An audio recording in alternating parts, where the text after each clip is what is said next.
What's up, everyone? We're back with the revolution, and what a freaking week it's been. We're here with David Hogg, who needs no introduction whatsoever on the day that the DNC autopsy report dropped. And of course, Mike, you've had a busy week. Yeah, it's been an interesting one. Donald Trump's decided that he's going to use American taxpayer dollars to pay violent insurrectionists who beat the shit out of cops, myself included. But it's just another day in the Trump administration. Yeah, so we're gonna talk about that towards the end of the show. But the man of the hour right now, David Hogg, the DNC report, the autopsy, as everyone's putting it. We chatted a little bit before you came on. Thoughts? Look, it is just another testament. To me, it's the final nail in the coffin for Ken Martin. I think he needs to resign as chair of the DNC. When he was first elected, I thought I had a lot of people coming to me that were supportive of the other person who's running in the race, Ben Winkler, and they said, I'm so disappointed Ben didn't win. What do you think about this Ken guy? And I said, look, give him a chance. This is a really hard job. There's no way around it. It is a very, very hard job to be chair of the DNC. But given the fact that we are underwater in fundraising right now, with the RNC having over $100 million on hand, right now we have less. We are $3 million in debt at the DNC, and on top of that, we're also dealing with the fact that this autopsy was utter bullshit. Right, the entire strategy here was to say Ken ran on the idea of releasing the autopsy, and said, I'm going to do it. If I'm elected, there's going to be so much transparency. It's going to be the most transparent DNC ever. And then said, actually, we're not going to release the autopsy. We're not going to release it. We're not going to release it. And then released it. And then doesn't talk about inflation. It doesn't talk about Gaza. It doesn't talk about the age of the president. And the only person that they really hold accountable here is Kamala Harris, who they try to throw under the bus and say, yeah, she was the problem. Our party's brand wasn't the problem. Our candidates weren't the problem. She was the problem, which I think is just a lot of bullshit, to be honest with you. And the reality is, when you were chair of the DNC, your job is to help ensure that our brand as a party is in the best place possible for us heading into the next presidential. And we are not, I don't know about you guys, but we are not there right now. Our approvals are underwater, and people are not happy with the performance of Democrats, and they don't feel like we actually stand for anything except for, tons of fundraising texts and saying that we're not Donald Trump. Yeah, throwing Black women under the bus is no surprise to me. And Mike, I know you have been very critical of the Democratic Party. So what are your thoughts on it? Yeah, no, I mean, listen, as a layperson who's outside of the political sphere and not a Democrat, I agree completely with David. I mean, listen, like, I don't know what the Democrat brand is. And I would even argue that, while some Democrats are vehemently opposed to this administration's inhumane and unconstitutional policies, the vast majority of Democrats I've never even heard of or heard from on these issues. I don't know if they're camera shy, or if they're just concerned about their reelection, or if they just don't want to get involved because they know the consequences of coming out in strong opposition to Donald Trump.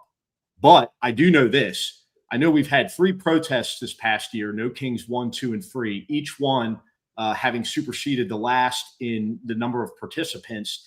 And each one that I attended, the vast majority of people, if not every single person that I spoke with, many of whom were first-time protesters, said, we're not here so much as to try to get Republicans to grow a spine and stand up to the administration. We're here to try to get Democrats, because we see them as the only legitimate political party remaining in this moment to fight on our behalf. And so far, Hakeem Jeffries, Chuck Schumer have failed miserably at that effort. Well, they're so out of touch. Go ahead, Dave. No, I have to say you're completely right in that they've completely failed at this moment. I mean, look, Chuck Schumer went out there during the ACA subsidies and said, absolutely not. We're gonna do everything in our power to protect these, and we're gonna shut down the government if that's what it takes, and did so for months, and then had either members of his caucus go behind his back and vote with Republicans in exchange for a promise that there would be another vote on the subsidies that there never was, or he lied to the American people and said, we're going to fight back against this, and then let his caucus go against it. Either way, it's unacceptable. And right now, it has never been more clear that we need a new generation of people to come in who actually have the right values and will do the right thing and do more than a strongly worded letter. You know, for example, one of our candidates at Leaders We Deserve that we were working with in Illinois, when she was running for, she's an Air Force veteran and a National Guards woman. When she was running for, her name's Demi Pellicek, when she was running for the Illinois state legislature, you know what she wasn't doing, Michael? She wasn't saying, hey, here's my strongly worded letter as ICE is terrorizing our community. She actually got her campaign volunteers to go and volunteer to help drive the children of immigrants to school so that their parents wouldn't be racially profiled.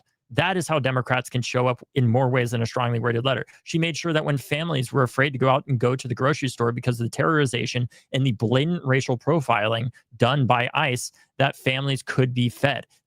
Those are ways that Democrats can show up.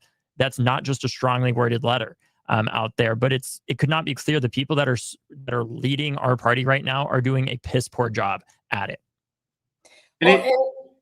The community, the word community is thrown around all of the time. And what you're talking about right now is just about boots on the ground and being involved. And that's the difference between telling people what they need and listening to people and hearing what they need.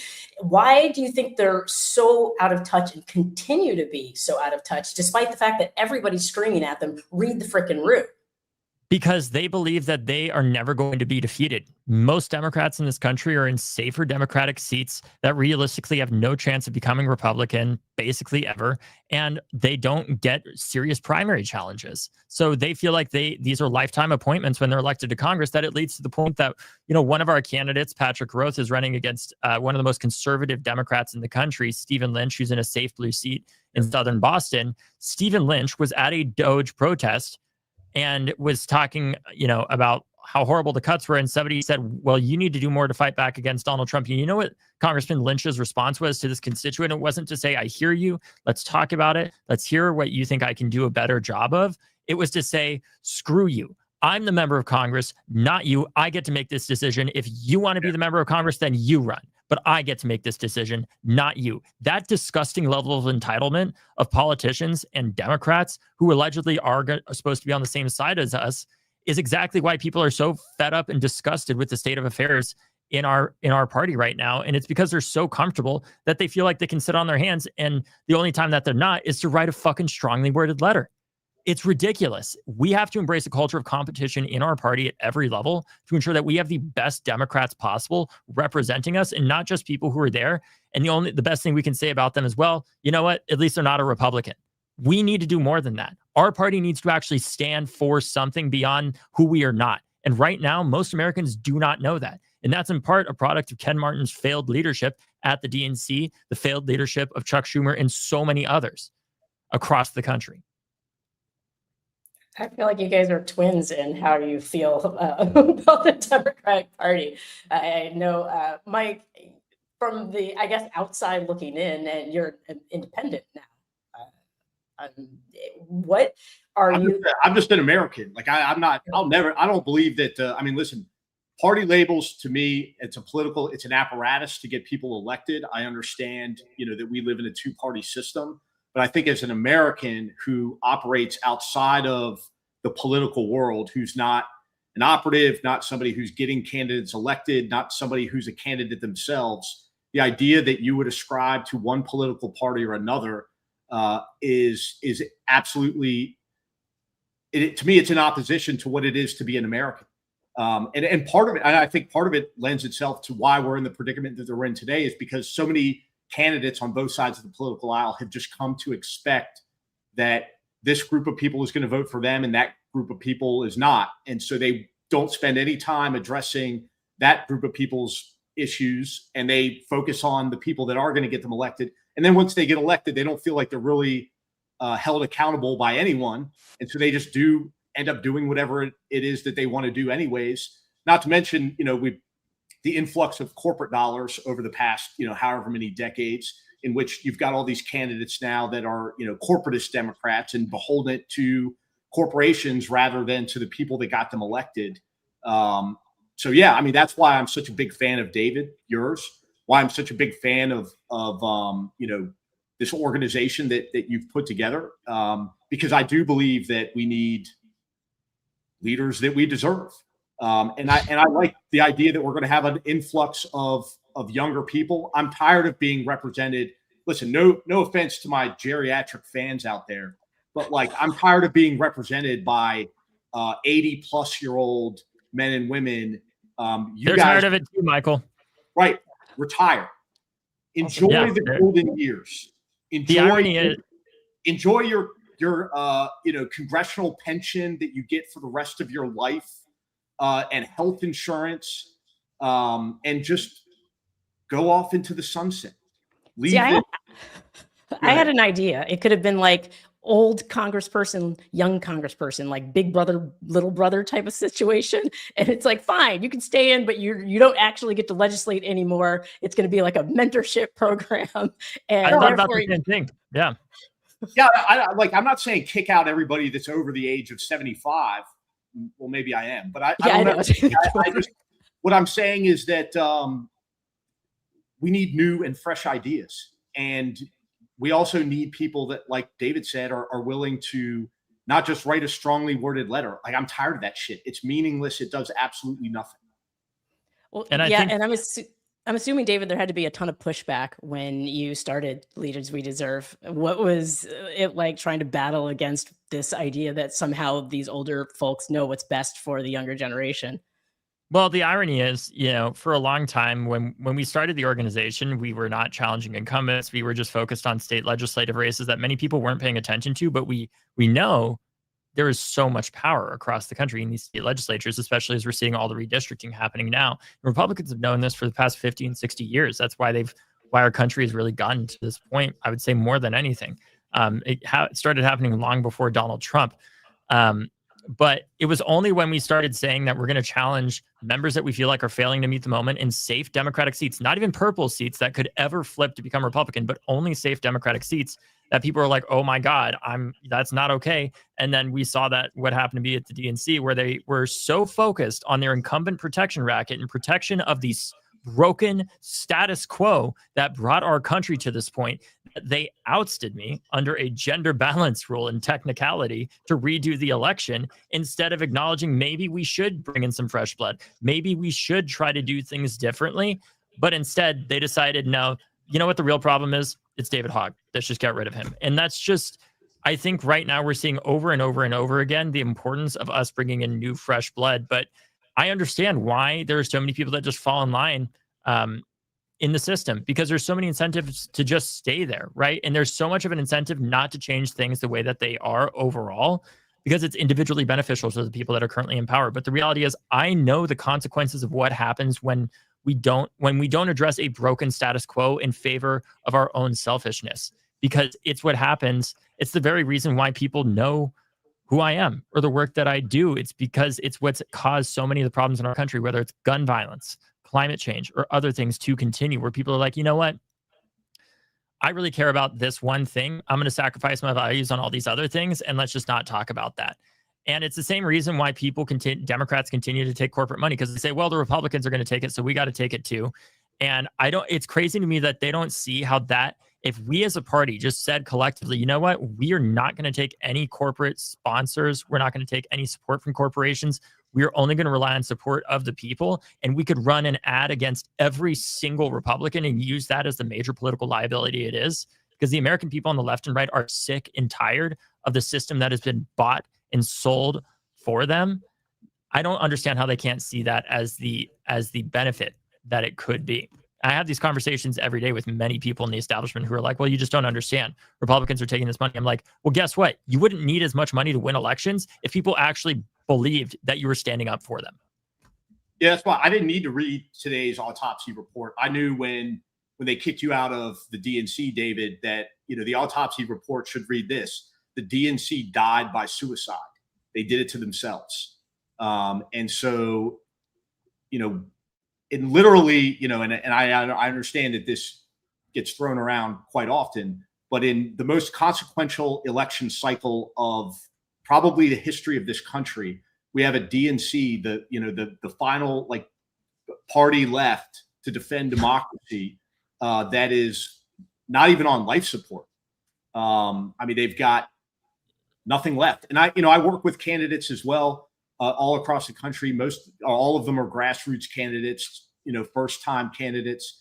And they tell me that they get no direction from the national DNC, no direction from local DNC. There's just no input whatsoever. Not to mention the literally dozens upon dozens of places that I visited who have been completely abandoned by the National Democratic Party, places like West Virginia, that has a strong blue base, and places where at this particular moment they feel like, the Republican Party has lied to them and abandoned them, and rather than using that moment and taking advantage of it, we just get more of the same, if anything at all. I mean, I don't even know what the hell Hakeem Jeffries and Chuck Schumer and those people even talk about in their meetings. What the fuck? Probably how to find their next pen so they can write their next letter because they've ran out of ink.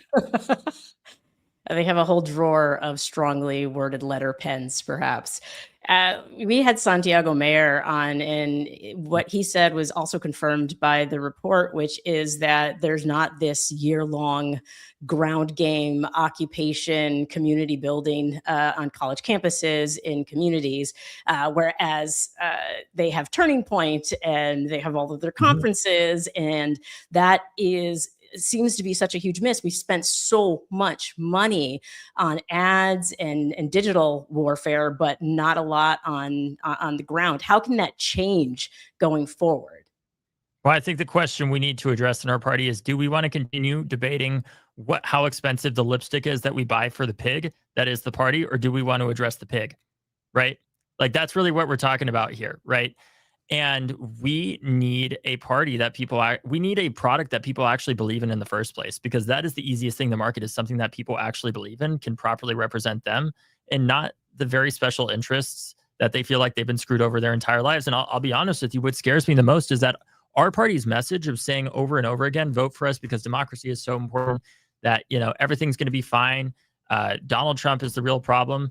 And if you vote for us, everything's going to get better. People do not buy that shit anymore. They not at all. Their lives are not getting better. We've lived through multiple times where Democrats have had trifectas, where Republicans have had trifectas. And sure, things have generally been better, or at least not as bad when Democrats have trifectas, obviously, because they're, not appointing justices to the Supreme Court that are going to eviscerate voting rights, eviscerate abortion rights, eviscerate all these other things. But we're not addressing the fundamental underlying economic anxiety that is driving so much of the crisis in our country right now, where people, the social contract that people have been sold in America, especially young people, if you go to school and you get a good job, that you can have a family, you can have a house. If you like, it's not free, you got to work your ass off, but it's at least achievable. They don't believe that anymore. They don't see that reality at all. They don't believe it's not true. Exactly. Because and us going out there and spending another $1 billion on saying, no, it definitely is true, things are getting better, when they aren't. People know that. They're not idiots. I think there's a tendency of these consultants to think like, well, so many people around the country are so dumb, like I can just spend whatever I want on them and I can manipulate them and we'll be fine. But it's just ridiculous that we're in this position, because the very reason we cannot address those underlying economic anxieties is frankly because our entire political system has been bought out by corporations that have bought out the left and the right, so that we are constantly focused on culture war issues and other things, instead of actually acknowledging the fact that the working class is a lot more in common and is against a lot of the establishment of both of these political parties. That is largely discredited now because our underlying economic reality has not been addressed. The cost of housing has skyrocketed. People can't pay their rents. They're working 2 or 3 jobs, and they're being told by their government, everything's fine, don't worry about it, because the GDP is going up because we're building so many data centers right now. Just be happy about that. Well, and I think people are starting to figure it out, right? Like, everyone's clowning Jeff Bezos and his involvement with the Met Gala. Like, the celebrity culture is starting to die off, or at least I'd like to believe that it is.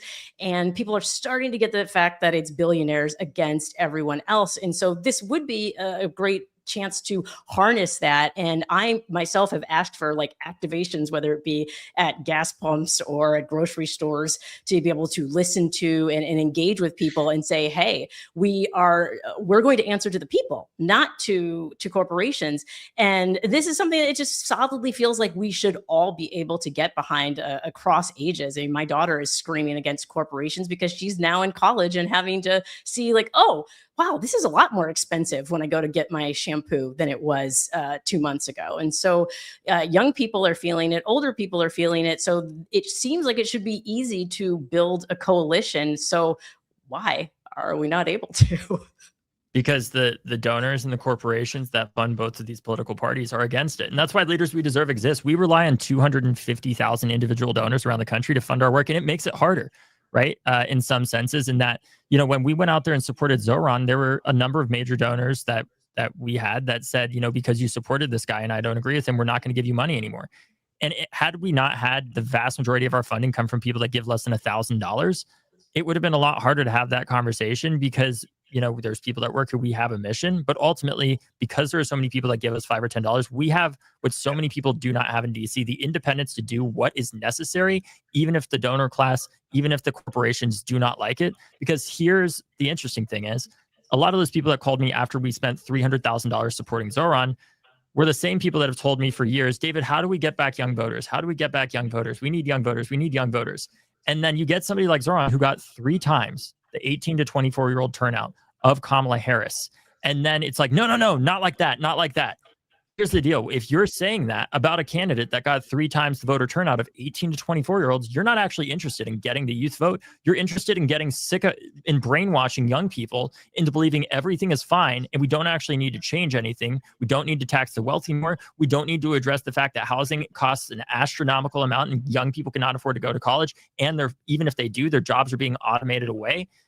What you're telling me is like you're invested more in keeping the status quo the same than actually winning. And that's the crossroads that Democrats are at. Do we want to actually build a party that goes against the special interests that have fucked up our country so much and actually win back our country and defeat Republicans and crush people that, for example, allocated, Jesus Christ, Michael, $1.7 billion to fucking insurrectionists?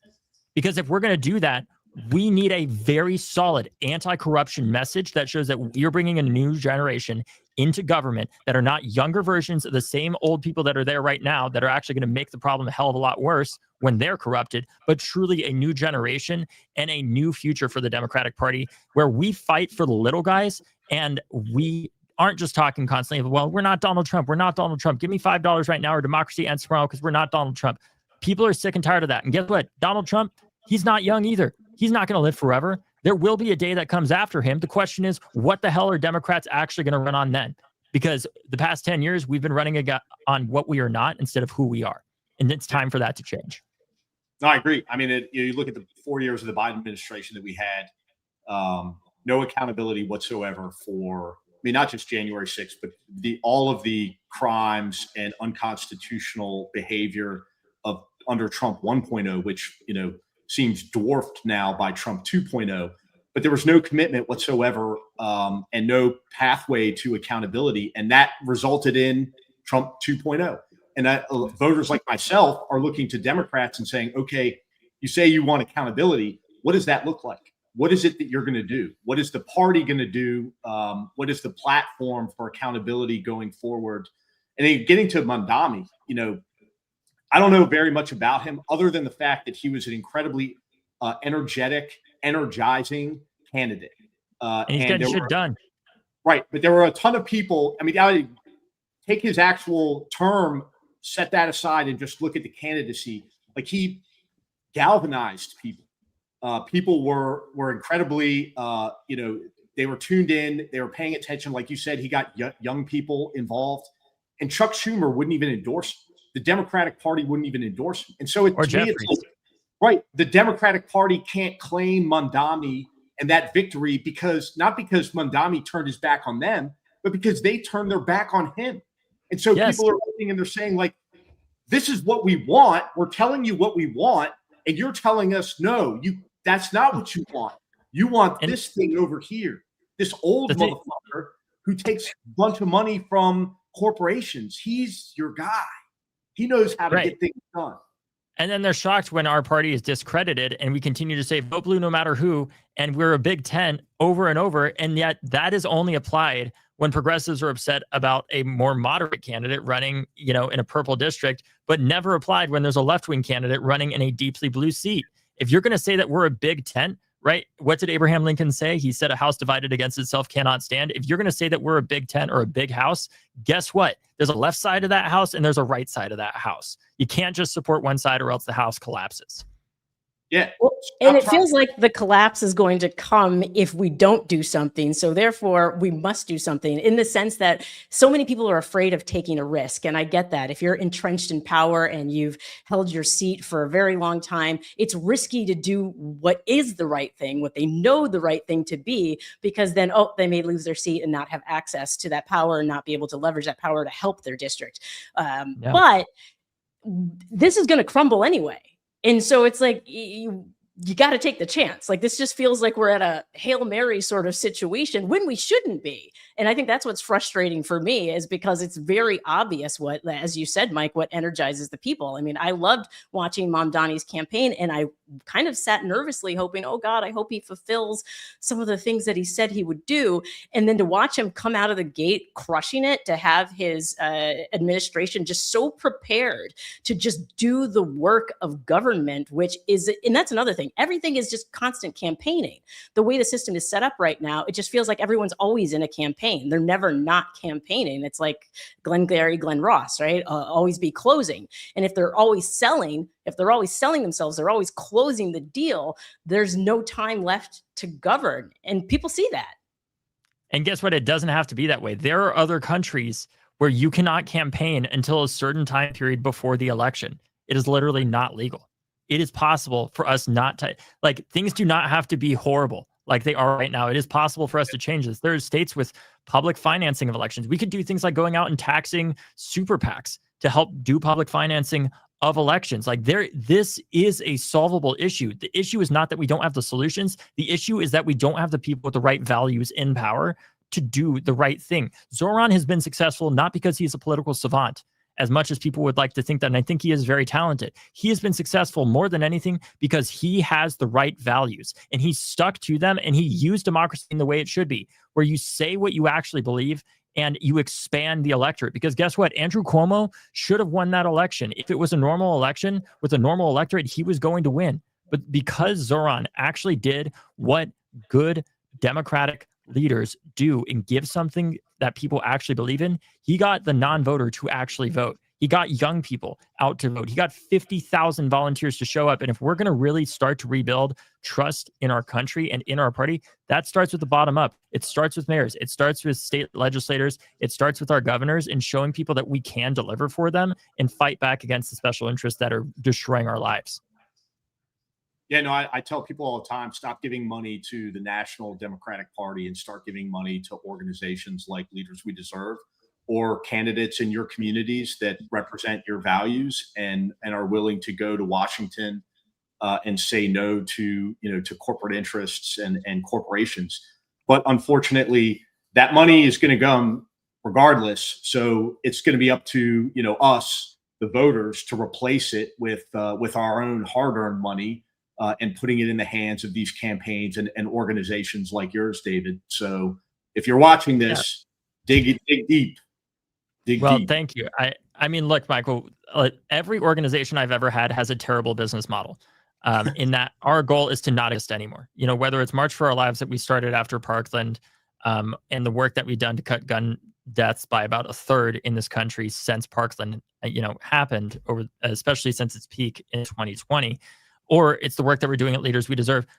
It is ironic that I'm constantly railing in some ways against special interests and super PACs and everything like that, because we are a super PAC, except we take money from everyday people and use it to fund great candidates so that they don't have to unilaterally disarm. And we don't send the wrong message when somebody does the right thing, like not taking corporate money, because if they lose every time that they do that, it sends the wrong message that you have to take this money. And that's why we exist. But I really wish that the emails that I sent and the many texts that people get from me and everything like that, I wish that they didn't have to exist, because I wish we had a system of public financing where small dollar donors actually were the people that got to decide these elections, if there is any funding that comes in. And it, more than anything, it's the voters in these districts that need to decide them. But what I'll tell you too gives me a small amount of hope is that when I look at these elections and I see where there's been so much corporate money that has been spent, or money by AIPAC or other groups that has been spent, I can tell you the districts that actually has the biggest impact in or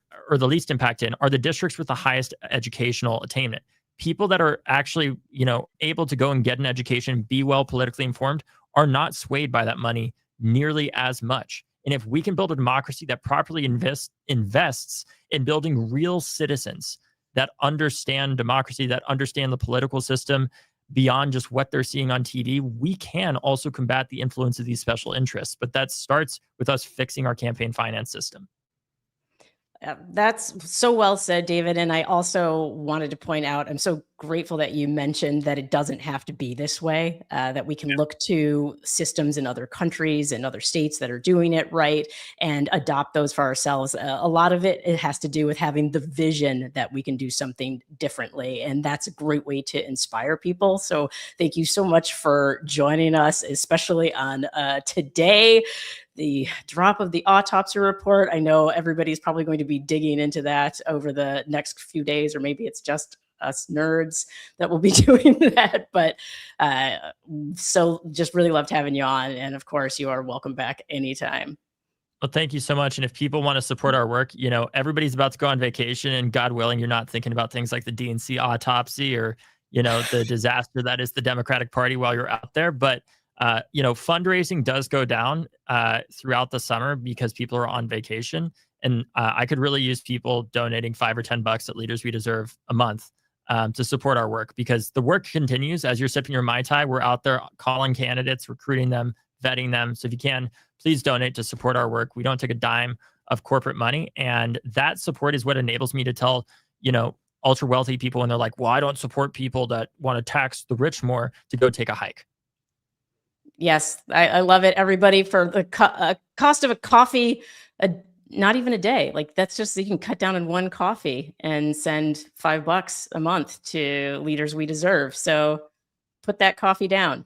Coffee. Maybe you come back from vacation and the party's less of a disaster. Yes. Wouldn't that be nice? Send whatever you're going to send to the national DNC, send it to Leaders We Deserve, instead of just pissing your money down the toilet. Yeah. Great. That's a great pitch.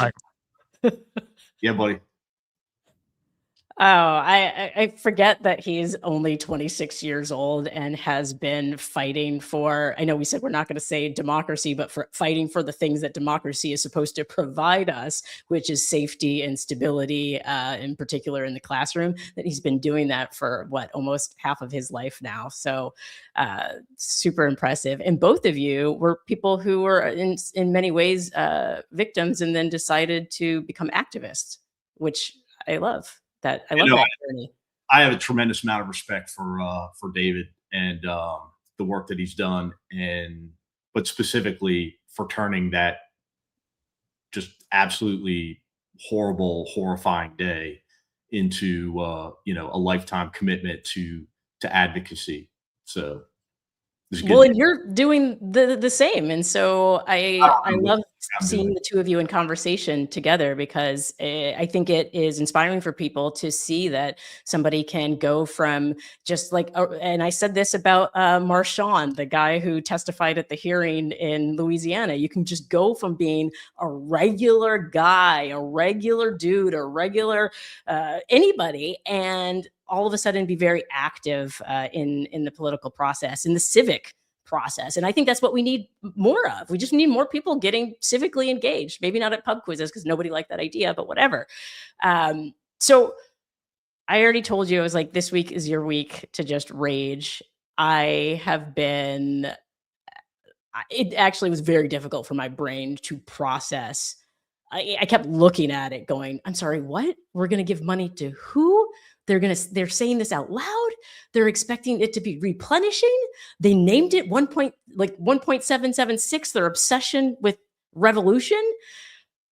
I know you've been talking a lot about this, but from your just vantage point, this was surprising to me. This one shocked me. Did this shock you? Not even in the least.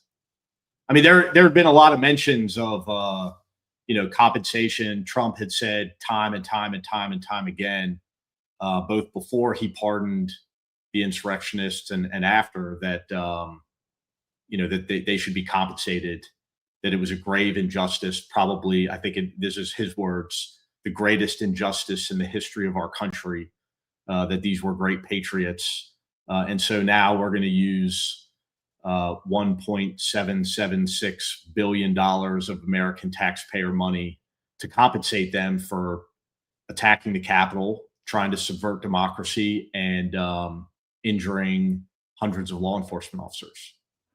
Now, I know there's lawsuits, and I know there are even Republican members of Congress who are like, no. I think he called it stupid on stilts today. I can't remember which Congress person did, but one of the Republican Congress folks did. And it's stupid on stilts. I mean, go ahead. Well, I think I was reading your mind and where you were getting, but people don't understand that this fund exists, outside of any type of government oversight. And so the money is free to be dispersed while these court processes and political processes play out, which will most likely take weeks, if not, months. And in the meantime, I guarantee you every penny of that money will be spent, from everyone from the great American hero that we know as the My Pillow guy, to Enrique Tarrio, to all the other traitors, seditionists, and convicted cop beaters. They'll get their paydays. I feel like this is where everybody who is watching can actually get involved, because there are so many companies right now that are still doing business with the Trump administration, companies that want to do business with us, with average Americans. And this to me is boycott time. This is, hey, you're going to give money to the ballroom, or you're going to show up for this. This is these companies need to start to be held accountable, because if it's not going to be the administration itself, they're going to feel it in the pocketbook. And this is so egregious that I can't imagine any corporate spokesperson, CEO being able to defend it. Not only that, from a monetary perspective, think how much money was lost, just even like life was lost that day. But we know that they don't actually care about life. But there were damages. They did, I'm assuming, millions of dollars of damage to the Capitol. I can't imagine how much. Millions of dollars worth of damage. And, each and every one of the defendants was ordered to pay a portion of that, for those repairs. But that was wiped clean with the presidential pardons. And so none of that money, and that, obviously those repairs were done, and that came out of taxpayer money as well. And so, it just, but at the end of the day, it's like my personal feelings, reaction. Like I'm done being pissed off at this administration, because I've just come to expect this from the administration. What pisses me off is when people are surprised or shocked at the depravity of the administration, because this is what Donald Trump promised you. This is what he told you was going to happen. He did say that. I am your retribution. More specific than that. He said he was going to pardon the violent insurrectionists. It was the media, and it was all these naive fools that, said, oh, well, he won't pardon everyone. He'll just pardon some of them. Oh, he won't give money to these people. And then he did. And so to me, it's like, when is America going to wake the fuck up? And then when is America going to actually do something meaningful about this? And that's the thing. I feel like people were paying attention during the government shutdown, because that was affecting the day-to-day life of a lot of people who were traveling, right? And so suddenly people are starting to perk up. But when I have conversations with my friends who are in the States still, they're telling me, you walk around and everybody's just acting like everything's normal. Like there's just a vibe of, oh, everything's normal, that they have no idea that the insurrectionists are about to get a payout, that they're just either struggling through their own lives and so don't have the time to pay attention, or just people who have just, the apoliticals who just feel like they don't need to get involved with their own country, that they can just reap the benefits of democracy without actually doing the work. Yeah, I mean, still, the vast majority of people, especially those in the media echo chamber, are untouched by this administration. They're corporate, they're corporations like CNN and MSNBC, who split and is now, NBC and MS Now. Like they see leadership changes and they see, a shift in, the way that they're covering certain things. But at the end of the day, when you get down to like a Jake Tapper or, a Caitlin Collins, like they can make relatively small shifts in the way that they go about their daily business and still keep their 6 and 7 and 8 figure paychecks. And then they go about their daily lives without having to interact with people like myself, whose lives have been absolutely and utterly destroyed by this administration. They don't have to interact with, black and brown folks who are, seeing their voting rights taken away. It's just, and if they do it, they're sipping cognac in their fucking smoking jackets next to the fireplace, talking about all of these things in the abstract. They're not living it. They're not having a real lived experience under the Trump administration. And so they can't comprehend our anger and our rage at the administration. And so they can't reflect that in their so-called, I'm not even going to call it journalism, I'm just going to say their entertainment media doesn't reflect what America is really experiencing if you are in a targeted community of this administration. Well, I think at this point, everybody is in a targeted community because everybody has to go to the grocery store. Everyone has to drive or get around and house themselves. And so I find it incredibly short-sighted, the folks who think that they're immune to this, because if the whole American experiment collapses, it will change their lives materially as well. And I don't think they're prepared for that, or maybe they're just missing it. But I'm like, anybody with pattern recognition should know that if a large swath of the country finds themselves without jobs, the middle class in particular, when AI starts gutting these companies. I mean, Meta just had layoffs. I'm trying to think of what other, there's so many different layoffs that have happened. And so this is eventually that's going to trickle up, right? Like the chaos and instability, like it's the working class. And so if things fall apart, it's going to affect them too. And so it's shocking to me that they don't see that. Well, and I was talking about this yesterday. A large portion of America, and we can call this like these are the hardcore MAGA. They've been bought out by the argument of the other, the age old adage of like, as long as you give these people, this segment of society, and they are the working poor and the working class, white Americans, if you give them someone to blame for their problems, which the Republican Party has done an outstanding job under Donald Trump of giving them trans people, a group that represents, I think, like 0.0000013% of the American population. But somehow they, along with immigrants and people of color, are responsible for their shitty lives.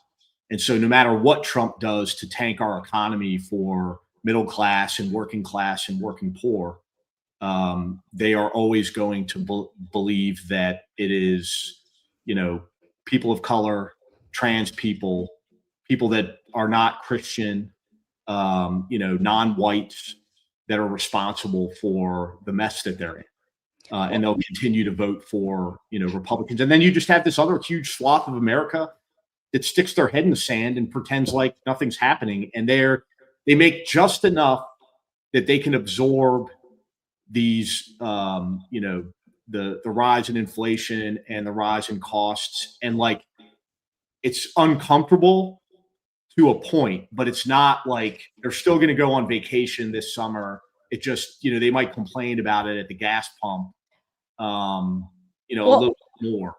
Also, credit card debt is at an all-time high, and I don't see the news talking about that. So anybody who's sustaining their lifestyle right now might very well just be doing it on a credit card. And so they're maybe paying their credit card minimums. And so they're insulating themselves to a point, but let them get laid off and not be able to meet that credit card minimum, and then have their credit score drop, and then suddenly find themselves housing insecure and unable to find another position. And so, to me, I was having this conversation the other day, like the racism is getting very expensive. Like America can't afford to continue to be racist in this way. And they're going to find themselves like, I hate people having to hit rock bottom to learn a lesson, but like how broke does one have to be? How little does one have to eat before they're like, oh, maybe I should stop being so racist. Maybe I should, it's just shocking to me. I thought people at this point would have figured it out. Yeah, I mean, listen, first of all, I think racism is so ingrained in our culture as Americans that, it's the, what do they call it? The term they use, it, implicit bias, that it just exists. I mean, it existed in my life for the entirety of my life until, I got the crap kicked out of me on January 6th by a bunch of angry white motherfuckers. And it's not to say that like I wasn't aware, or I wasn't not like a slavery denier or a racism denier, but I didn't fucking realize like how bad things were. And this is pre-Trump 2.0, when everything was like, we can all say the N-word now and it's all okay because Trump said it was okay. And it was all out on in the open. And you've got like this ass clown Jake Lang flying white fucking supremacist banners at a Nationals baseball game. I don't know, I got to comment on that one. Why in the fuck that dude didn't get thrown off the fucking railing? Metaphorically speaking, everybody, metaphorically speaking, is a fucking just an absolute national embarrassment. Fucking embarrassment. But that's the new brand, unfortunately. Our brand as a country, like we're gonna have to talk about it at some point, because the rest of the world is looking at us like we're a joke, that we have no standards whatsoever for leadership. We are a joke. We're a joke. We literally propagandized ourselves into believing that we were this, great people, this the American exceptionalists, and the idea that we're all fucking John Rambo, and in reality, we're all a bunch of pussies. We're fucking cowards, except for Black women. I'm just gonna say it. And listen, I'm painting with a broad stroke here, but like there's a lot of people, but I'm saying the vast majority. I mean, how many cowards do you know in your life? I know hundreds, fucking hundreds. People that come to me and they're like, "Oh, we support you, Mike, but we're not gonna say anything. We're gonna keep, I work at the police department and I'm 100% with you, but I need my good government job." Or I work at the Department of Justice and I'm a career prosecutor that worked for you or worked with you for 2 decades, and I'm going to send you little messages on Signal of encouragement, but I'm not going to quit my job, and I'm not going to be outspoken because I might lose my, $85,000 a year good government check. It's like, but I understand that it's human survival, right? It's survival instinct to want to preserve one's safety, one's psychic safety, one's being able to provide for one's family. Like I get that. I understand that. I understand that motivation.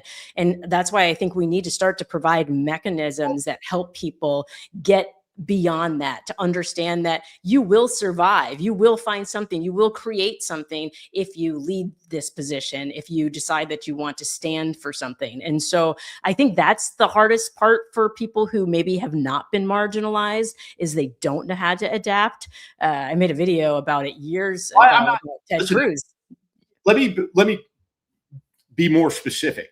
Like, I'm excluding vulnerable communities because in my understanding, those communities have been fighting for survival from the inception of this country and even, before that. What I'm talking about is fucking, for lack of a better term, we're just going to call them white people. Entitled people in this country who enjoy everything that goes along with, with what that is.